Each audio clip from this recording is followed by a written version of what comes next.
Kansara DTV news ગુજરાતીમાં આપનું સ્વાગત છે। નજર કરીએ આજના મુખ્ય સમાચારો। ઓનલાઈન ઈ ફાર્મસી દ્વારા દવાઓના વેચાણ અને ભારે ડિસ્કાઉન્ટના વિરોધમાં all India organisation of chemist અને ડ્રગિસ્ટ દ્વારા આપવામાં આવેલા દેશવ્યાપી હડતાલના એલાનમાં અંકલેશ્વરમાં સજ્જડ સમર્થન મળ્યું હતું। આજે યોજાયેલી 24 કલાકીય હડતાળમાં અંકલેશ્વર શહેર તેમજ જીઆઈડીસી વિસ્તારના 300થી વધુ કેમિસ્ટો જોડાયા હતા, જેના કારણે અનેક વિસ્તારોમાં મેડિકલ સ્ટોર્સ બંધ જોવા મળ્યા હતા। કેમિસ્ટ એસોસિએશનના પ્રતિનિધિઓએ જણાવ્યું હતું કે ઓનલાઈન માધ્યમથી દવાઓના વેચાણમાં યોગ્ય નિયંત્રણોના અભાવે પરંપરાગત મેડિકલ સ્ટોર્સના વ્યવસાય પર ગંભીર અસર પડી રહી છે। ભારે ડિસ્કાઉન્ટ અને આકર્ષક ઓફરોના કારણે નાના વેપારીઓ માટે ટકી રહેવું મુશ્કેલ બન્યું હોવાનું પણ તેમણે જણાવ્યું હતું। હડતાળ દરમિયાન કેમિસ્ટોએ દર્દીઓની સુરક્ષા અંગે પણ ચિંતા વ્યક્ત કરી હતી।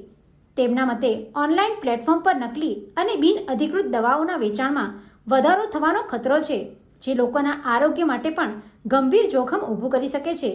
કેમિસ્ટોએ સરકારને ઈ ફાર્મસી માટે કડક નિયમો અમલમાં મૂકવા તેમજ પરંપરાગત મેડિકલ સ્ટોર્સના હિતોની રક્ષા કરવા માંગ કરી હતી। મહેશ પટેલ, અંકલેશ્વર ઉમા મેડિકલથી, Ankleshwar druggist and chemist association president અને સાથે સયાજી ઝોન નો પણ પ્રેસિડેન્ટ છું। અને અમારી માતૃ સંસ્થા all India druggist and chemist એસોસિએશનના જે આપેલા બંધના એલાનના કારણે અમારે બધા જ કેમિસ્ટ મિત્રોએ જડબે સલાક બંધ પાડી અને પ્રતિક રૂપે અમે વિરોધ નોંધાવ્યો છે। અને આ એસોસિએશનની જે માગ છે, અમારી માગ એક એવી છે કે ઓનલાઈનની અંદર જે દવાઓ અને એમાં પણ પ્રતિબંધિત દવાઓ, જે નાર્કોટિક દવાઓ જે ઓલ ઇન્ડિયામાં વેચાઈ રહી છે અને ઓનલાઈનના કારણે એ બધી દવાઓ જે સરકારે કંટ્રોલ કર્યો છે પણ છતાંય ત્યાં ફૂલ ફ્લેશ વેચાય છે અને યુવાધન નશાના રવાડે ચડતું જાય છે, એ પણ અમારો વિરોધ છે। ઓનલાઈનની અંદર જે દવાઓનું વેચાણ થાય છે અને એ દવાઓ વિધાઉટ ફાર્માસિસ્ટના સુપરવિઝન નીચે, વિધાઉટ રિસ્પોન્સિબિલિટીના નીચે આ બધી વેચાય છે, જ્યારે અમારે મેડિકલ સ્ટોરોની અંદર ફાર્માસિસ્ટ ફરજિયાત હોવું જરૂરી છે, એના ઇન્સ્પેક્શન ચેકિંગ થતા જરૂરી છે।